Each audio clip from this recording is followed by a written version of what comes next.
control exactly what people think, and that is our job. Yeah. Remember, it's illegal to possess these stolen documents. It's different for the media. I was wondering who did that. Thanks. Ain't nothing to it. A baby could do it. You take the red pill, you stay in Wonderland, and I show you how deep the rabbit hole goes. Is this the real life? Is this just fantasy? I'm a human being, god damn it! My life has value! It's time to ask yourself what you believe. Mass murder, torture, perjury, embezzlement, fraud, deception, treason. These are just a few of your many crimes against humanity. You will not win this war, for you are fighting the very essence of humanity. We make this judgment affirmatively. It will be an entire nation. Hello and welcome to Truth or Talk. I'm your host, Verstine Henry. Today's guest is Christina England, author and journalist extraordinaire. I've followed her work for a long time through stuff that I've read, and I've seen her on a few interviews. And I think it was a couple weeks ago, I did a video talking about 1984 versus Brave New World, and her theory popped into my head, and I was like, you know what? I should reach out to her and talk to her. So I did, and she accepted, and I'm very excited. So let's get into the interview. What's going on? I have with me today author and journalist Christina England. Hi, Christina. How are you? Hi, I'm fine. Thank you. Lovely to meet you. Yeah, it's nice to meet you too. Christina, could you tell us a little bit about yourself? Your accomplishment. Yes, I started off as a carer, and I went on to adopt 2 disabled children. Daniel I adopted at 4 and Nikki at 3, and they both turned out to have autism. I didn't know that at the time. I was told that they had global developmental delay, which I now know is a cover up for autism when they're looking to adopt children. And I'd actually put on my paperwork I didn't want autistic children, but since having them and getting to know them and having such a wonderful life with me, they've given me so much pleasure that I really embrace autism now rather than shy away from it. I think I was quite frightened of it before I met them. So yeah, they're wonderful kids, wonderful kids. They're both grown up to be lovely lads. They're adults now? Yeah, that's right. Arlo. Arlo, shush. That's a good boy. All right, it's okay. No. Okay, yes, Arlo's a foster dog. Okay. Yeah. Okay. So you, so they said they had global developmental what? What did you say? What was the term? Global developmental delay, which can mean a lot of things. I mean, it's a sort of global term for don't know what's wrong with them, but you know, idiopathic. They say it's idiopathic. Yeah, it's just a sort of umbrella term for autism, ADHD, whatever. That seems to be something that a lot of mothers are told their children have got global developmental delay, and autism. So it basically, it's any diagnosis under the autism, on the autism spectrum. I would think so, yes, but it also covers learning, just general learning difficulties. And it's just if they've got a lot of things wrong, it usually covers the sort of balance, and it takes in a lot of things altogether. And if they're not developmentally sort of the same as other children of the same age, they're usually called developmentally delayed. But in Daniel and Nikki's case, they both had autism. So, what do you think? Do you have any? I know you're critical of vaccines like I am, but do you know if they were vaccine injured? Daniel, for definite, it's on his paperwork. When I eventually got all his paperwork, it was on his foster carers diaries and notes. He put it on his paperwork. I'm just saying that's interesting because, you know, as probably as well as I do, a lot of people don't even admit it. They won't even put it on the paperwork. No, but I think it was the foster mum. But then it was picked up by a fantastic educational psychiatrist that I had, or psychologist. He wasn't a psychiatrist, a psychologist called Lisa Blakemore Brown, and she picked it up, and she was like myself, she did. In fact, she was my mentor. Really, she taught me everything I know about vaccine damage and vaccine injuries, and she said to me, "Have you noticed this?" And I said, "Well, yes, I noticed it, but I wasn't really sure." And she said, "Well, you know," she gave him a full assessment, said he was autistic, said he had ADHD, and also some other, other diagnoses as well. And she just said that she felt that he had a lot wrong with him and that he was vaccine injured, and that it was caused by the MMR. Wow. Do you what was I gonna say? How did you get involved in Hold on, because this is not going to work. Hold on a second. Okay.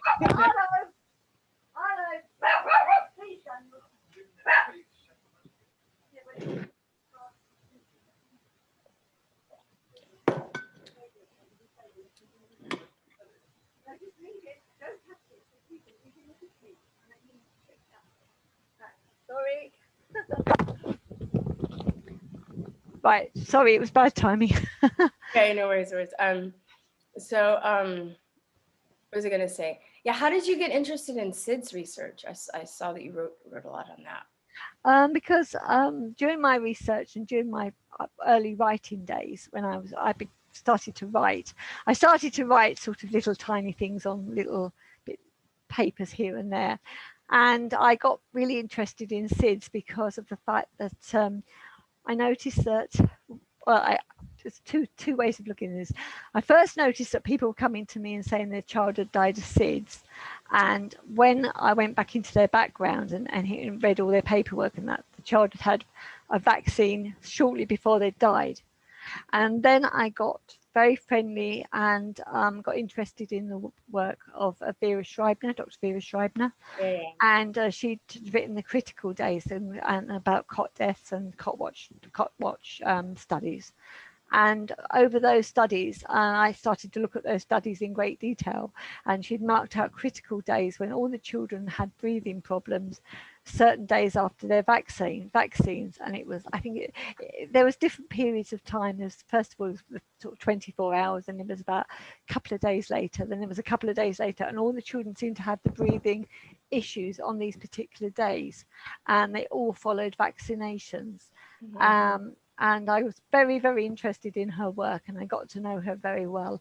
And now I know her extremely well. And she's, her paperwork is so interesting and so critical to the way people think about SIDS nowadays. And I think she was fantastic. And she's still writing today. She writes for the BMJ, and she's absolutely fantastic. So it was her work I got into, and I started to write up about it. And I wrote several cases, especially on Back Truth. You'll find a lot of my work on Back Truth there, and a lot of cases, and a lot of men are going to prison and being accused of shaken baby syndrome. Yes, as well. yes. There's even I forgot the name of the documentary, but there's a documentary and where the main focus, it's a documentary on vaccines, and the main focus is a guy that has been sent to jail. Like, they tell the story through a guy that's been sent to jail because he was accused of shaken baby syndrome. That's what they say, right? Because it's like what seems to happen, right? It's like the child gets vaccinated, but then they have trouble breathing, and then maybe the parent might see the eyes roll back or the eyes close, and they can't wake the baby up, and they try and shake the baby. And then, like, when the baby dies, people are like, "Did you shake the baby?" And they're like, "Yeah, I was trying to like wake up my baby." And then they're like, "Oh, well, it's shaken baby syndrome." Right? Yes, that's it. I mean, there's 3 injuries to the back of the brain, but Dr. John Lloyd actually disproved that altogether, and he said that you couldn't shake a baby to death; it was impossible.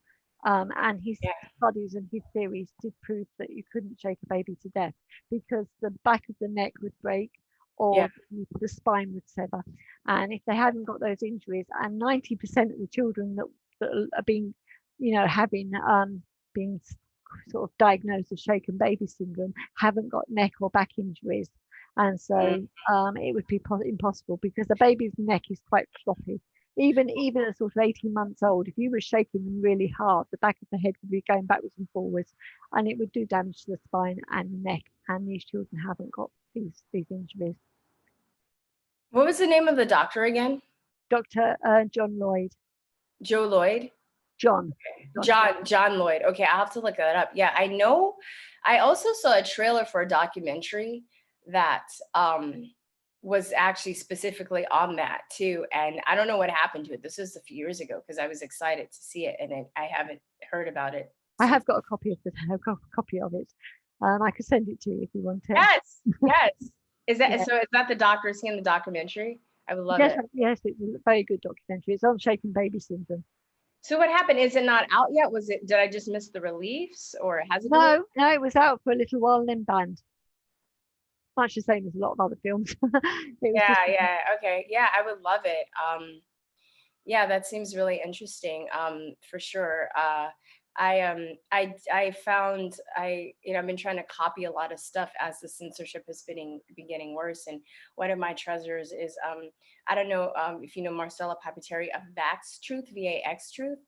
She's a founder of that, but she was basically somebody sent her from an insurance company. They sent her a bunch of like, what do you call it? Records. They were redacted.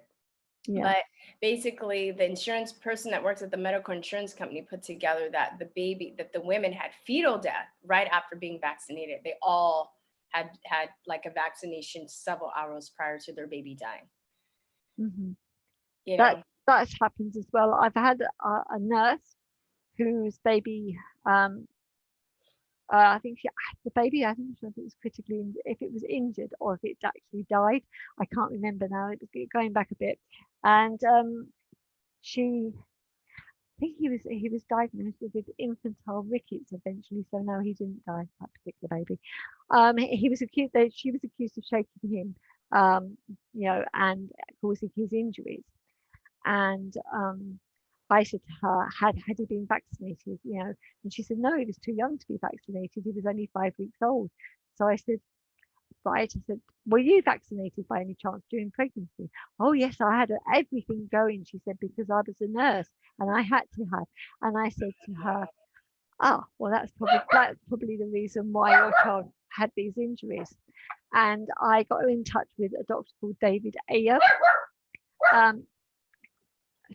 Patsy, I said, I got her in touch with a doctor called Dr. Ayoub because she was being taken to court and she was looking at a prison sentence. And he diagnosed baby, which is what I thought it had, because it had broken bones and it had rib fractures and broken bones and things.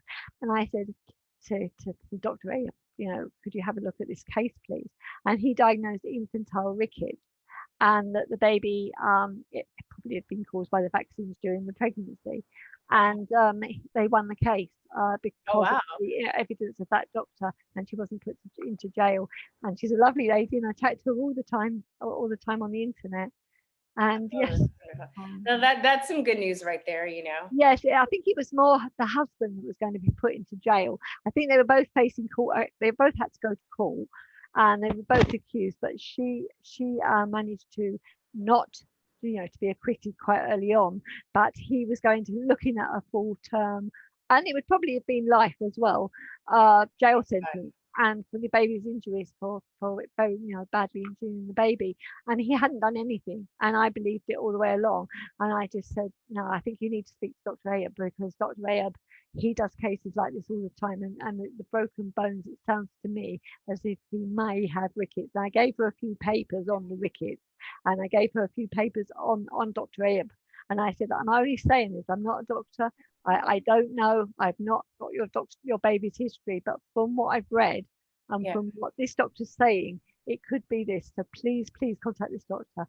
And he actually managed to win the court case for her. Wow. Oh, yeah. Rickets is when your bones get really soft, right? It's lack of vitamin D. Vitamin D, yeah. Yeah. And there's also something called tissue scurvy, and that's C as well, vitamin C. And that is what the sailors used to get on the ships. Years ago, scurvy. Well, this is called tissue scurvy, and it causes very bad injuries. It can cause bleeds on the brain. It can also cause bruising and what appears to be teeth marks on children. and I wrote a fantastic article. It was really a good one because it had the pictures of a baby which had been the father had been accused of shaken baby syndrome. So you, all the dogs have gone. okay. About that. Good job you can edit it. You know, my friend has this dog, and she is beautiful. She's a Doberman, but every time she calls me on the phone, the dog's always barking. It's like the dog is a little bit jealous or something. With my dogs, I've got 6, so it's very difficult. Wow. They've all been fostered, and you know, some have been adopted, some are foster dogs, and yeah, it's quite complicated. So no, but I bet you they were barking before you got on the phone, though, right? No, they weren't. They were silent when before I got on the phone. Right? Yeah, but I'm saying they're like mad. I think they get mad. Some dogs get mad when you're like on the house. They're all outside now. They're all out. Yeah. Okay. So I wanted to ask you. So you're saying people were coming to you because you're a journalist and they basically wanted you to tell their story, right? Yes. Yes. Yeah. Yeah. And that's it. They couldn't get the stories out anywhere. The newspapers were lying about them and saying the most horrific things and sensationalizing it.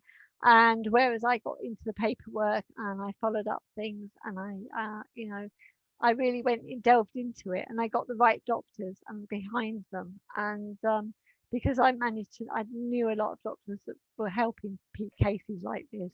And there are a lot of cases. It's not just vaccines. It's a child might fall off a bed and hit its head, and then it suddenly dies a couple of hours later, and it looked fine. It was nothing wrong with it. They picked it up.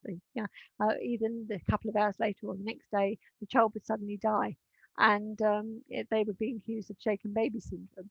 And this is another thing. There's lots and lots of things. It's not just vaccines, but vaccines seem to be a very, let's put it this way, I don't know of a child that's had the diagnosis of shaken baby syndrome that hasn't had a vaccine. And the only one I did know that hasn't had a vaccine was the one that was a nurse who'd had all of the vaccines during pregnancy, and the baby was very young. It's pretty much the same thing, though. Yeah.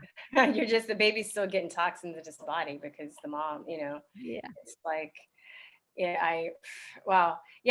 So you were just actually doing your job as a journalist? Yes. Basically. Journalist, but yes. Yeah, I was. What'd you say? I report the news. That's all I say. I just report the news because people keep having to go at me and saying, just report the news. Whether people want to read it or not, it's up to them.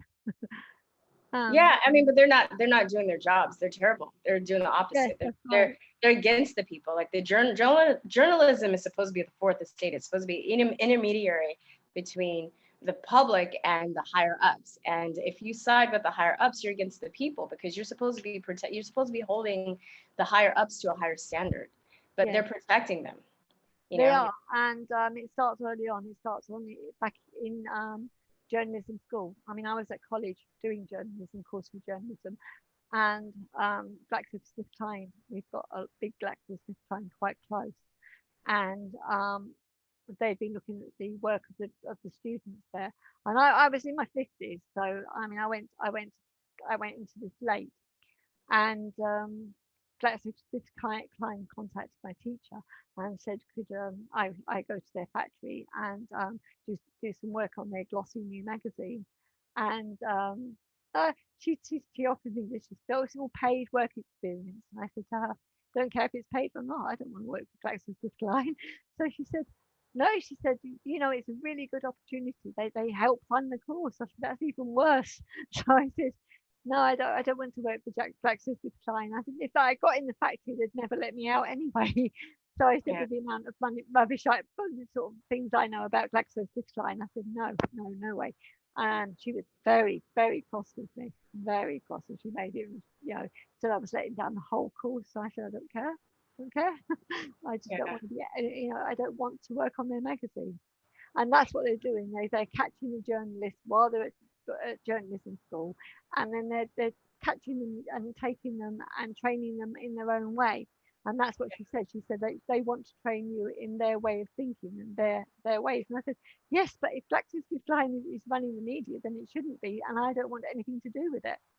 And it seems like that's the pattern, Christina, with all of these institutions, with law, with medicine, with journalism, I used to be a teacher Yeah. And I left because I realized that I was part of. I mean, there's so many reasons why the education system is just terrible, but that one of the biggest ones is I realized I was being part. I was taking part in the indoctrination process unwittingly at first, but now that when I understood what was going on, I was just like, I can't do this anymore. And I love teaching and I love learning, but I think if you grow a conscience, it's hard for you to stand a situation like that. So I could Uh, be involved in it. So I know that feeling. Did you go to journalism school though? I went to a college, and I first took a BA. No, I didn't. I took an exam in journalism and media, and then Okay. once I'd got that exam, I'd actually went on to do finish off and do a degree. So the first half of it was a half of the degree, but it enabled me to do certain things. It enabled me certainly to write on the internet. But if I wanted to go any further, I needed a BA. So I went to Open University and finished it and did a BA honours. So I did it in English and literature and humanities. So you were, yeah, because I mean, so you're I have basically got a full degree now. so basically you were saying you started to major in journalism and then you actually changed it to English. Yes, because if I'd have got the only way I could have done a journalism degree was if I went to Brighton University and they only did sports journalism, and I didn't know anything about sports, and I certainly couldn't do anything in sports. So I thought, well, I don't really want to write on sports, and I didn't need it to. I wasn't going to write for one of the big papers, and I didn't want to write for the BBC. So I decided to finish it off. And it's still classified that I've got a BA honours in, well, I did writing as well, so I did creative writing as part of it. So I did a degree on really English writing, everything. But my main thing is the media and journalism, which I qualified for at college. So it's too hard, but it was two separate different areas. Do you think that was a blessing that was a situation that you were in? Had you actually gone and just to a journalism school, or that you think you would have the same mindset and the same like eyes that you have now? Probably not, because the way I write is for the parents. I know that doctors and scientists do read my work, but I'm not interested in impressing them. I don't care what they think. My main thing is getting the message through to the parents and exposing the truth. And mainstream writing isn't about exposing the truth. It's about doing your job and obeying, the sort of news editors usually. And they say that whether a story can go ahead and whether it can go ahead or it's not going to go ahead. And that's usually any of the vaccine stories, any of the really newsy stuff, the things that you want to expose and you want to let people know about, the dodgy drug companies, all that kind of thing. Mainstream media doesn't want to touch that. So the news editors would immediately say, no, you can't do that story, or that story can't run, or you can only run that story if you do it in a certain way. And you've got to please the drug companies all the time. And a lot of the newspapers are actually funded by drug companies anyway. Yeah, and the media for sure. Yeah, absolutely. So I've seen it on. I've seen not only drug companies but the Gates Foundation as well. I've seen their logo on newspapers just everywhere. Yeah, imagine my shot. He seems to have his fingers in all pies. Yeah, they're just, oh God. So, I mean, this is kind of like piggybacking on the last question that I asked you, and I'm pretty sure I know what your answer is going to be, but I heard you say too that you never registered with the National Union of Journalists, so you couldn't be destroyed. No. Right. And I think that's a wise decision, because that seems to, like I was talking about a little bit before, it seems to be the formula too for like a doctor, lawyers. If you join a licensed organization, you can become unlicensed. Yeah. That's the trouble. If you join an organization, they've got something to sue you with, something to take you to court. You can have your license taken away. Whereas if you don't join them, nobody can sue you. You can say more or less what you want within reason. You have to back it up with evidence, which is what I do. You have to be good at what you do. But I think, do you think that makes you, it makes you like try harder, right? Wouldn't you say? Yes, yeah. Because people, because you know, like the ORACs and the science-based medicine, they were like, well, she doesn't have a degree, but I'm like, well, but she does good work.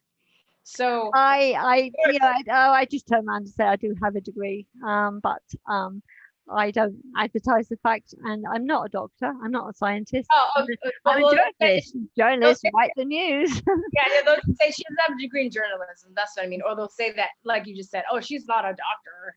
Yeah, like, I get that. I get that a lot. Yeah, but it's like, do doctors have journalism skills? Like, come on, like, do doctors know everything? They know how to doctor. No, they don't. But also, I mean, you know, I always back everything I say with evidence, and usually they're government papers or government evidence, or I'll get FOIs. I look up freedom of information, and the evidence I produce really it can't be slammed. And if you look at my book, the vaccination policy in the UK government, the untold truth, that book, in America, out of, I think it's got 73 reviews on it, and I think about 2 are 4-star and about 1 is 1 star. All the rest are 5 stars.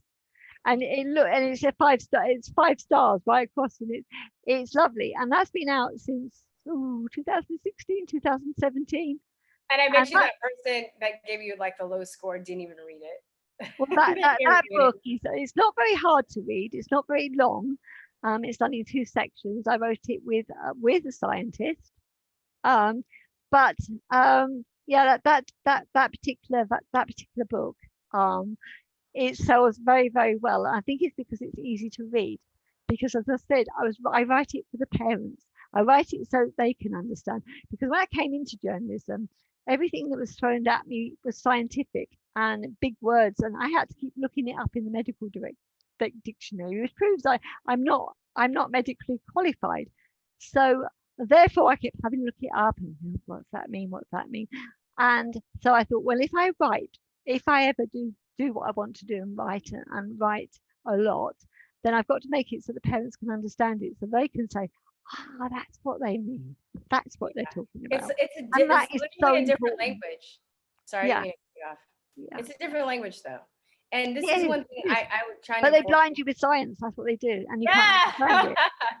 Yeah, but you know what? There's also just this very gross appeal to authority complex that people have, where I think people also think that they don't deserve to know the information that doctors and scientists know. And I'm like, well, why shouldn't you be able to understand what goes into your body and how your body works? That, to me, that's like a given. So one of the things I try and do is kind of break that train of thought, but with my subscribers, is that you as a layperson, you deserve to know this stuff, and don't let anybody make you feel bad because you're not a doctor if you happen to understand this stuff. And what I've found in my experience through the years doing this, you know, in this particular, you know, maybe I can't perform heart surgery, but in this particular like subject of vaccines, a lot of the parents and a lot of the lay people that really research vaccines know more than the doctors and the scientists, and that makes them so mad, like way more, to the point that they humiliate them. You know? Yes, they can very easily. You know, a mum can go in and say, you know, she's looked it all up on the internet and she knows exactly what's in the vaccine, and she can say to the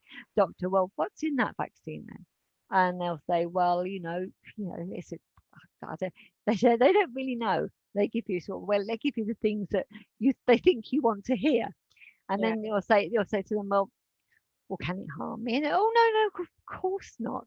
And they say, well, surely everything has an element of harm. And I said, well, there's an element of harm, but it's, you know, 1 in a million people might have a slight reaction, and it's so far from the truth. And you know, say then the parents can go back and say, yes, but on their own paperwork it states, and the doctor there's nowhere for the doctor to go, because you know he's just put his foot in it, 1 in a million, and they're saying, well, it causes this and it can cause that, and this is and these are the ingredients, and here's the excipient list. Yeah, exactly. You know, if you look at the CDC vaccine table of ingredients, that is so fascinating, because what they could put in the vaccines, they have to list absolutely everything, and you can download the PDF. and it tells you absolutely everything that's in every single vaccine, and it'll make your mind, it blows your mind, it really does, because I mean, I found Ebola was in one of them. And honestly, like, and that's just what we know, because if you're familiar with the Corvelva situation, are you familiar with that? What happened with it? Yeah. So let me just explain to my audience, Corvelva. I posted a video of Sherry Timpany talking about it, but basically Italy overthrew their government and they had like a private firm like start like dissecting the vaccines. So what we know, what is in the vaccines is basically what the manufacturer tells us. But as they were like, dissecting these vaccines and trying to find what was in it, they found 6 unidentifiable proteins. In addition to all the bad stuff we know is in there, they found stuff that we didn't even know was in there. So I think that was highlighted. That is really highlighted in the situation in Kenya. I don't know if you know the situation in Kenya, where they put HCG. Yes. Mm-hmm. Yeah, because when it mixed with the tetanus toxoid, it actually makes them abort the babies. And because that's the hormone that when you get pregnant, your body produces that. Yeah. So yeah. Well, the Catholic Doctors Association, they managed to get the vaccinations, and they managed to actually look into the vaccines to see what was in there. They got a private laboratory to actually look in to see what was in the vaccines, and that's how they found it, and they proved it. And then they stopped. They refused to take it. They refused any of their women to take it, and so then they tried a different way, and the WHO bought some more in at a later date with the same things in. And then so that they didn't get hold of it, they actually put it behind police guard. I mean, I've written all these on loads of articles. And not only that, they it's been found in other countries, not just in Kenya. Yeah, it has. It's like, how much of a coincidence? But how do we know it's not in our vaccines? The ones that's true. Yeah. I mean, like, we don't have a microscope. We don't have any way as lay people we're just trusting these people who are psychopathic liars who lie all the time. No problem there, right? That's it. So, and now they're putting in the polio vaccines, the polio drops, they've now put a derivative of estrogen, which is making the men sterile. So if they can't get the women, they'll do the men. And it's just horrendous. Oh my God. Yeah. I won't be taking any anymore, never, ever again. So, I mean, I don't either. I will not.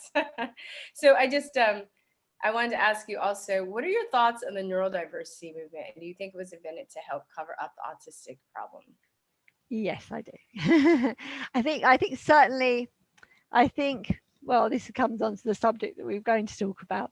I think autism might be a design model. And the reason I think that is it's very, very controversial. Talk about that. But I'm going to read a little bit that I actually got up for you. It's a Guardian article, and it was called "German IT Firm Seeks Autistic Workers." Now, this was on 2013. It says, declaring its eagerness to find workers that think differently, a German software giant has announced its plans to recruit hundreds of people with autism within the next few years. SAP, that's SAP, said it aimed to train 650 workers with autism to become IT specialists by 2020.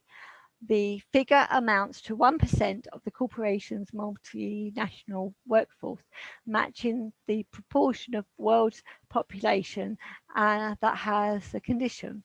People with autism have a neurodevelopment disorder that often undermines their ability to communicate and interact socially, and their brains process information very differently to people who are not autistic, leading to repetitive and restrictive behavior.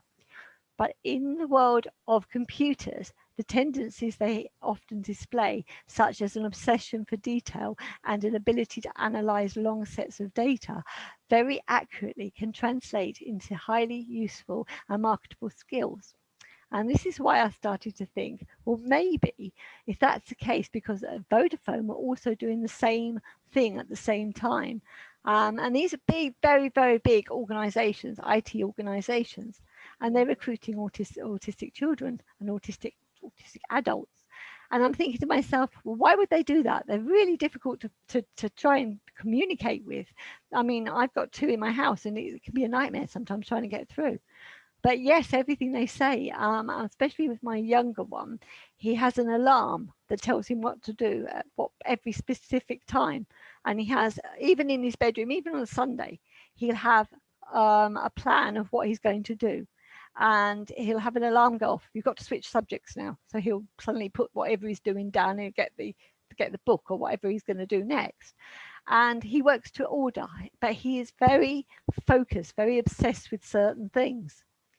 And this would work very, very well for IT companies, if you think about it, because the world's biggest hackers were autistic.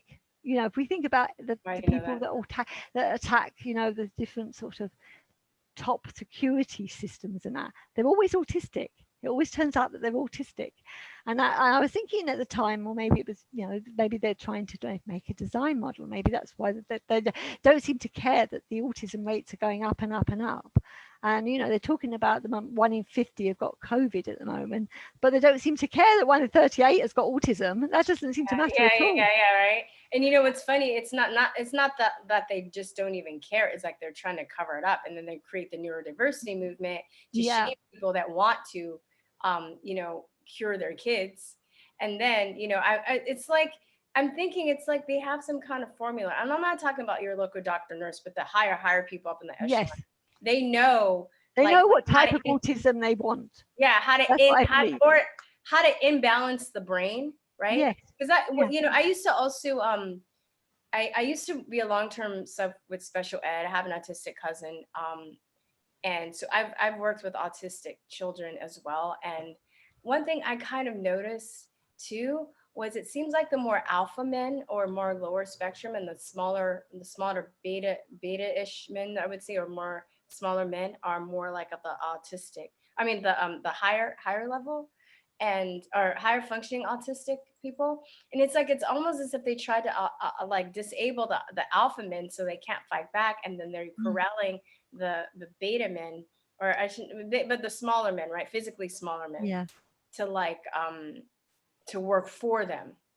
Yes, but then if you think about the Agenda 21, which is supposed to be the 3-tier system, and this is where I came into all this about this way of thinking, because I was working with a fantastic doctor called Dr. Rima Labo, and she was for the Natural Solutions Foundation, and I worked for her for about 3 or 4 years, and I was working as a journalist for her.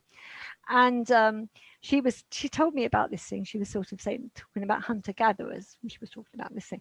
And all of a sudden, this picture of the Bug's Life, the film The Bug's Life, came into play. And I even got the link for you because it's so classic. It's all these little ants going in a row, putting the food into a pile for the queen. That's what the issues are. And it's, you know, that the workers were the ants. And I was thinking, so the workers are the ants, and they're trying to get to, and then a leaf falls off a tree, and all the workers stop suddenly, and they can't go any further because this leaf has fallen off the tree, and haven't been programmed or haven't been told that if the leaf comes off the tree, you're to walk around it or to walk over it. But they couldn't work that out. And then these men come running down the hills. Don't worry, we're trained professionals. And they come running down, and they're higher hierarchy in the next level up. And they come running down the hill, and they tell the ants they've got to go around it. That's it. You can do it. You can go around it. And that is so funny because then they're making the pile for the queen. And I was thinking it's very much like the 3-tier system that Dr. Rima Labo was telling me about. And that's how I came into this sort of way of thinking, you know, with the Adolf Huxley's Brave New World and his way of thinking. And I was thinking it all kind of links together. And that's what became the England hypothesis. That's what they used to call it. That's what Dr. Rima Labo, she was really into it. And when I started to explain it all and showed her all these cuttings of newspaper cuttings that I'd found on these IT companies trying to get autistic workers, and I said, wouldn't it be supposing, I said, just take it, it's just me, my way of thinking, just supposing the lower level, the workers, were they were training these workers, the autistics, to be these workers because they do things to order. They do things in, in set ways, and they can really focus on what they're doing, and they're working for the next level. And I said, it just sort of strikes me that it kind of is looking at like a new brave new world. And I said, we're coming into talking about gender 21 and all this, and this is how I came into thinking about it. And it's probably totally bizarre. It's probably totally wrong. I'm not saying it's right. I'm just saying that is what I think is happening. That is what I see that's going on. When I heard of this, I heard this theory years ago, and I actually was doing a like I do these op-ed monologues on my pages, and I was talking about 1984 versus Brave New World. And as I'm talking, your theory came into mind. I was like, and I was telling my subscribers about it. I was like, you know what? I should reach out to her and I should have her talk about it, because I think we're living in a more of a Brave New World, and I see, I see this going on. And could you explain? I mean, you explained some of it, but just like how it relates to the character, like the deltas and the epsilons and stuff. Maybe you just. Well, the epsilons are supposed to be the workers. The hierarchy are obviously the people at the top. And now you'd look at somebody, probably Rockefeller, those type of organizations right at the top. They're the top level. And the lower bottom level is the sort of workers that have to work for them. And the middle is the deltas, and that's how it is. It's supposed to be 3 tiers.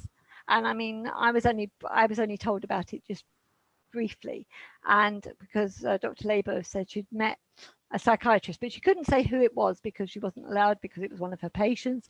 And she said that he or she had said to her, "Don't you realize the big culling's begun?"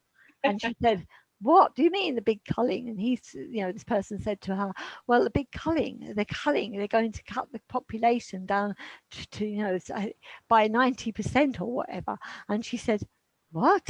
And this lady was, I think it was a lady, I believe, she was trying to explain it to her. And she said, it's begun. And she said, that's why I feel like I feel like I'm scared.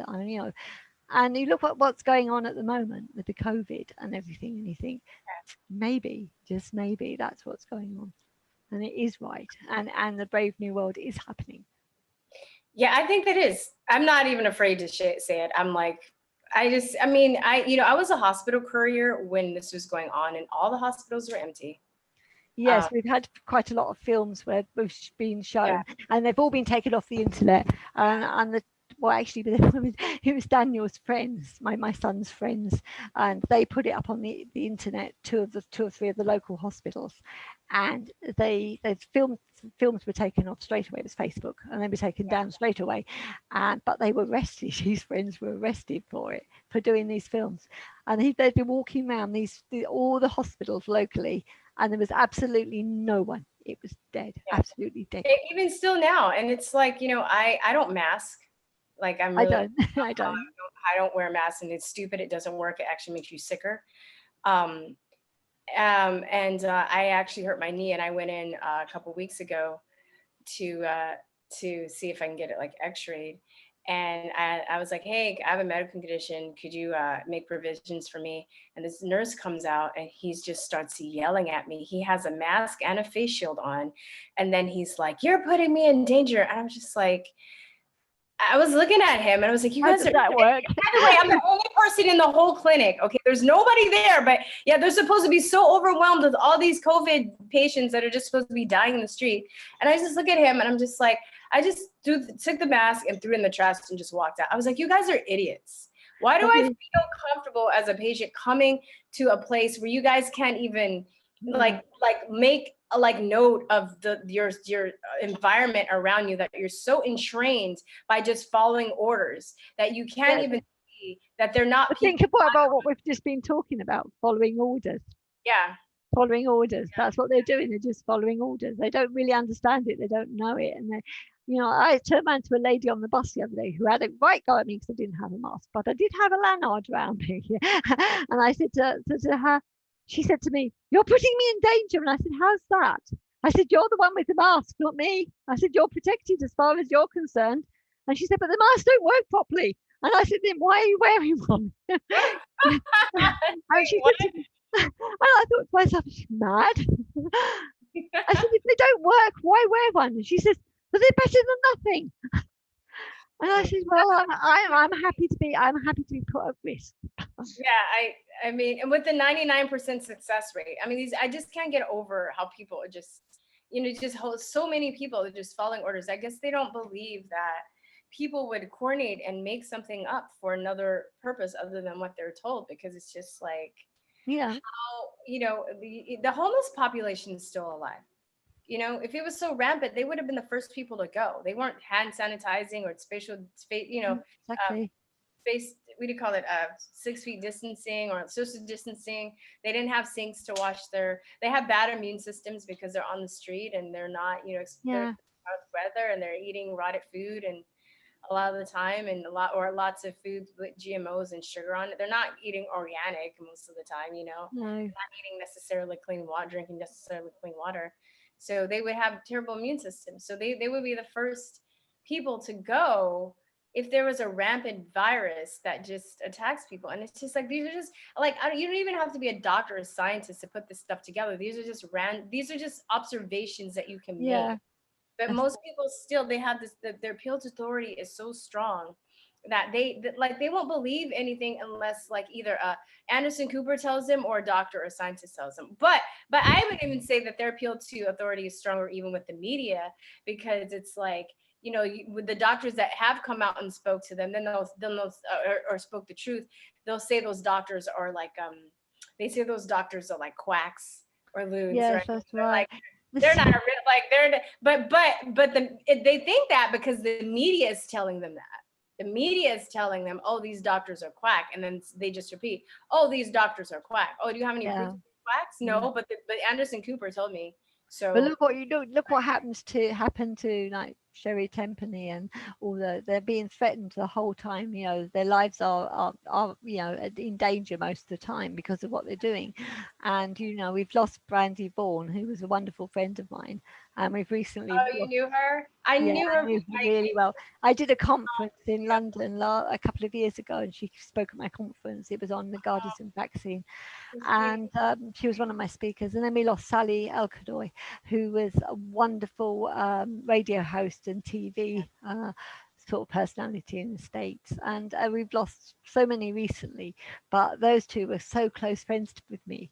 And it just feels like a big gap because they're not there anymore.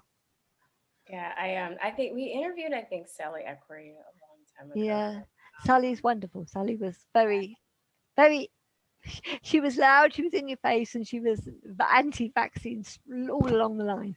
And it was ban vaccines this, ban vaccines that. But I loved her so much. And who? Tony Bark died too. I never got to. Yes, Tony Bark. I felt like she was my soulmate, but I felt like her well. Yeah, she read my work and she was on my page a lot. And it's big names going missing, and you think it can't all be a coincidence. Maybe. But, I mean, I think I don't know the whole story, but I don't think Tony Bark was foul play because I think she had cancer. I think she did have an illness. She did have cancer. Yeah, that's what I was told. But she knew about alternative methods, so I don't know what happened. I don't know the whole details on that. But I was really upset to hear about her death. I just loved her fire. I felt like we had the same fire. And we both get like angry, but she's so smart, and she seemed like she was this really cool lady. She was beautiful, like I was really upset. But yeah, I don't know. Are you hopeful about what is coming? I do see more people waking up. I know that I do see more people waking up. I've got a lot of friends where once upon a time there was nobody I knew that actually didn't believe in vaccines. I believed in them myself once, but I mean, I think that now you see so many people, and there's so many groups out there. There's so many like little groups setting up all over the place, and they're joining forces. And if Facebook take them down, they go to MeWe. If MeWe take them down, they go to something else, and they go to something else, Parler, and they just go on and on. I mean, Larry Cook is one of my favorites. He's wonderful. And yeah, I mean, I watch him and he gets banned from this and banned from that. And it's the same with David Icke. He gets banned from this, banned from that, and he just goes on and goes on and goes on to different places, and you just find him pop up somewhere else. David Icke's what do you call it? And it's a little bit slang, but I'll say I can't think of the proper term for it, but we'll say like an original gangster where he's just Yeah, he is. Oh, he is. He's right out there. He's lovely. He's lovely. But then over I know a lot. I know a lot of those. I know a lot of people with his kind of character, and I just love them out there in your face, and they tell it as it is, and that's what it should be done. beating around the bush. Well, speaking of that, since you brought that up, now I want to ask you. I don't mind calling myself an anti-vaxxer, but I know there's still people that are very they still, even people that criticize vaccines are find that word very offensive because they don't want people to think that we're against vaccines. But I'm against vaccines. I don't care. I'm against vaccines too, but I think I am against vaccines. But when people ask me, I say I'm pro-education, pro-choice, and I think I'm pro-research. Do your research, come back to me. If you can give me a safe and effective vaccine and prove to me that it's safe and effective, I'll take it, because nobody can. and I know that. So I'm quite happy with that. Yeah, that's very smart. Yeah, I mean, I don't know, it's all this time, it's just mind-blowing. And I think that one of the things too, when they come down so hard on people that criticize vaccines is because it's like once you find out the elaborate lie of vaccines and you find out how deeply and profoundly we've been lied to about that, then you realize that, you know, we can be lied to about anything. And then you start questioning other stuff. But then you find out you have been lied to about other things. Yeah, and then you find out about everything. You need to ask something else and something else. Yeah, and it does. It's mind-boggling. And I think the more you know, the more you tend to want to know. And then when you do know, you don't want to know it. You wish you hadn't have learned it in the first place, because it's so awful what they're doing. And it's just hopefully people will wake up, because if people don't, sadly, they'll achieve their goal. And you know what though, I would say I would say that I am very grateful to know the information I am. I try not to get in gloom and doom about that, because it is awful, and it's worse. I tell people it's worse than you think it is. That's what I tell people. That's what I remember Lisa Blakemore Brown saying that to me for one time. She came to me and she was almost in tears, and she said to me, "It's far worse than you could ever imagine." And I said, "Well, tell me, let me know. I'm not afraid of things." And she said, "No, I can't tell you. It's too bad. It's too awful." But you know, but now, of course, I'm learning for myself. Yeah, I know. I mean, now you know, but it's like I compare it to the Kubler-Ross stages of death, where it's like denial, anger, bargaining, and then when you get to acceptance, then that's when you have the power. And I'm very fortunate because I'm vaccine injured. As I've done my research, now I know that I'm vaccine injured. Didn't know I was. I just had health problems, but I know that a lot of my health problems have stemmed from vaccines. But because of that, I've been able to become healthier. I've been able to be more critical. I understand what goes in my body and how my body works, and certain triggers to avoid inflammation. And to me, it's been a huge blessing. So I wouldn't give. And then, you know, and then of course we all probably have lost friends and family. What a great blessing it is.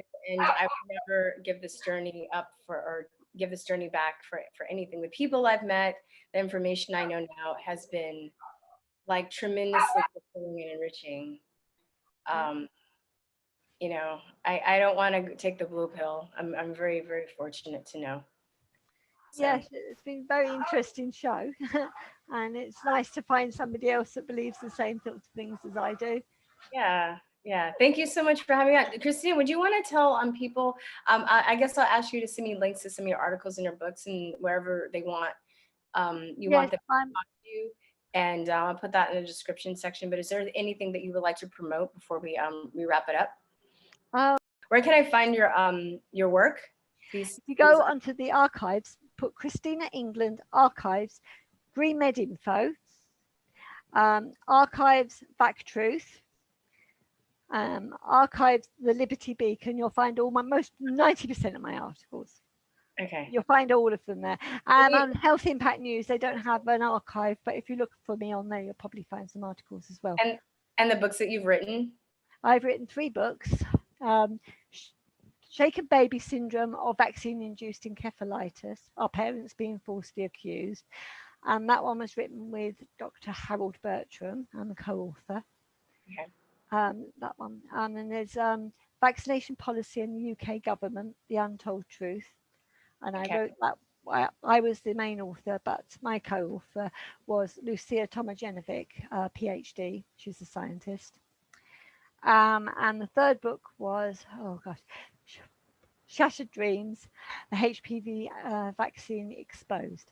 And that was compiled by me, but written by authors from all over the world, health professionals from all over the world who joined me to write a book on the HPV vaccine and expose the truth. And what did you say? There was an article that you read specifically talking about the Delta Brave New World. That one, I haven't written one myself, but Dr. Rima Labo wrote one about it, and that's on Natural Blaze. Okay, I'll see if I can find that one. Thank you so much, Christina. It was an honor. Definitely, I appreciate your work, and you're just phenomenal. And Thank you. Thank you very much. It was lovely to speak to you. Okay, have a great day. Thank you. Good night. Yeah. So it was great. It was great having her on. Always a pleasure having people on whose work you followed for years. And you know, she's an OG too, like an original gangster. She's been doing it for a while. Not an autism mom. Just seems like she's an amazing person. A lot of compassion, a lot of knowledge. She really has that fire in her for the search for truth. You know, that I don't know. I can't say enough good things about her. Just like knowing who she was and meeting her was really, really cool. I'm gonna leave some links to her work and books in the description so you guys can do some more research on that. And just to remind you guys, follow us in all of our links below too. Please purchase stuff at our store, become a Patreon if you would like to support this channel. And I will talk to you guys later. Peace, truth, and love. Bye-bye.